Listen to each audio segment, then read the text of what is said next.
চিকিৎসক নাহিদ ইসলামকে মারতে মারতে জরুরি বিভাগ থেকে বাইরে নিয়ে যাচ্ছেন ২০ থেকে ২৫ জন। আত্মরক্ষার চেষ্টা করলেও শেষ রক্ষা হয়নি তার। শরীয়তপুর সদর হাসপাতালের সিসিটিভি ক্যামেরার এই ফুটেজ ভাইরাল সামাজিক যোগাযোগ মাধ্যমে। ১৫ই মে গভীর রাতের এই ঘটনায় গুরুতর আহত হন চিকিৎসক নাসির। এয়ার অ্যাম্বুলেন্সে তাকে আনা হয়েছে ঢাকা মেডিকেল কলেজ হাসপাতালে। হাসপাতাল কর্তৃপক্ষ বলছে, শুক্রবার রাত ১০টার দিকে শরীয়তপুর পৌরসভার উত্তর বিলাস খান এলাকার লাল মিয়া কাজী বুকে ব্যথা নিয়ে ভর্তি হন হাসপাতালে। তাকে প্রাথমিক চিকিৎসা দেন জরুরি বিভাগের চিকিৎসকেরা। পরে রাত 12:30টার দিকে মৃত্যু হয় তার। রোগী মৃত্যুর পর চিকিৎসকদের বিরুদ্ধে সেবা দিতে কালক্ষেপণের অভিযোগ তুলে প্রথমে জরুরি বিভাগে ভাঙচুর চালান ক্রুদ্ধ স্বজনেরা। পরে চিকিৎসক নাসির সহ অন্তত ১০ জনকে মারধর করা হয়। এক পর্যায়ে ইট দিয়ে মাথা থেতলে দেওয়া হয় চিকিৎসকের। এই শুক্রবার রাত আনুমানিক ১টা ১০ মিনিটের দিকে ইমার্জেন্সি মেডিকেল অফিসার আমাকে ফোন করে বললেন যে উনি ইউনিয়ন রুমের মধ্যে টয়লেটের মধ্যে আছেন, কোনো কিছু একটা পেশেন্ট মারা গেছেন, ওইটা নিয়ে একটু উত্তেজনা তৈরি হচ্ছে বাইরে।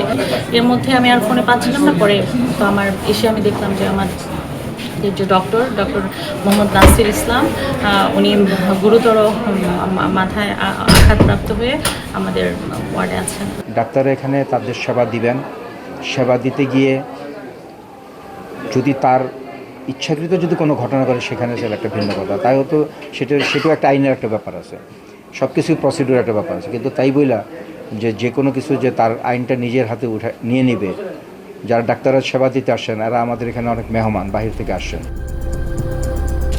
হাসপাতালে গিয়ে আহত চিকিৎসককে উদ্ধার করে পুলিশ। রাতে তাকে চিকিৎসা দেওয়া হয় শরীয়তপুর সদর হাসপাতালে। পরে অবস্থার অবনতি হলে ১৬ই মে সকালে এয়ার অ্যাম্বুলেন্সে পাঠানো হয় ঢাকা মেডিকেল কলেজ হাসপাতালে।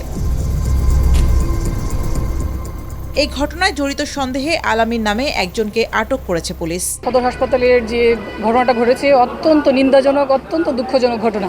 যেখানে ডক্টররা জীবন বাঁচানোর জন্য প্রাণপণে চেষ্টা করে, সেখানে তাকেই তার হত্যাকারী এই ধরনের অপবাদ দিয়ে তার উপর গায়ে হাত তুলেছে এবং সেই গায়ে হাত তোলাটা খুবই ন্যাক্কারজনকভাবে করেছে। আমরা সিসিটিভি ফুটেজ দেখেছি, ইতিমধ্যে আমরা আসামিদের শনাক্ত করেছি এবং এই ঘটনার যে উস্কানিদাতা তাকে আমরা রাতে আমাদের অফিসার ইনচার্জ পালং থানা, তিনি নিজে ঘটনাস্থলে ছিলেন, সেখান থেকে তাকে গ্রেফতার করা হয়।